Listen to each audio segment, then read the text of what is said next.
Welcome back to my channel. ఈరోజు నేను street స్టైల్లో ఎగ్ ఫ్రైడ్ రైస్ ఎలా చేయాలో చూపిస్తాను. తప్పకుండా ట్రై చేయండి. నా ఛానల్ని లైక్, షేర్ అండ్ సబ్స్క్రైబ్ చేసుకోండి ఫస్ట్ టైం చూస్తున్న వాళ్ళైతే.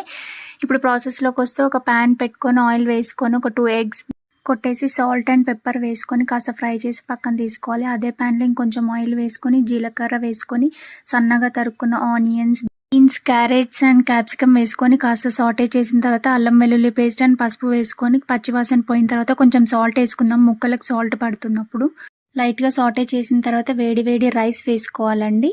ఇప్పుడు దీంట్లోకి మనకు tomato ketchup, soya sauce, vinegar, ఉప్పు, కారం, ధనియాల పొడి, గరం మసాలా, లైట్గా ధనియా పౌడర్ వేసుకొని సాటే చేసుకోవాలి. పైకి కిందకి అంటూ ఫాస్ట్గా కలుపుకుంటే ఉప్పు కారం పడుతుందండి. ఇప్పుడు ఫ్రై చేసుకున్న ఎగ్స్ వేసుకొని స్ప్రింగ్ ఆనియన్, కొత్తిమీర, కరివేపాకు వేసుకుంటే మన ఫ్రైడ్ రైస్ రెడీ అండి. చాలా యమ్మీ అండ్ టేస్టీగా ఉంటుంది. తప్పకుండా ట్రై చేయండి. నా ఈ వీడియోస్ కనుక మీకు నచ్చితే like, share and subscribe to my channel.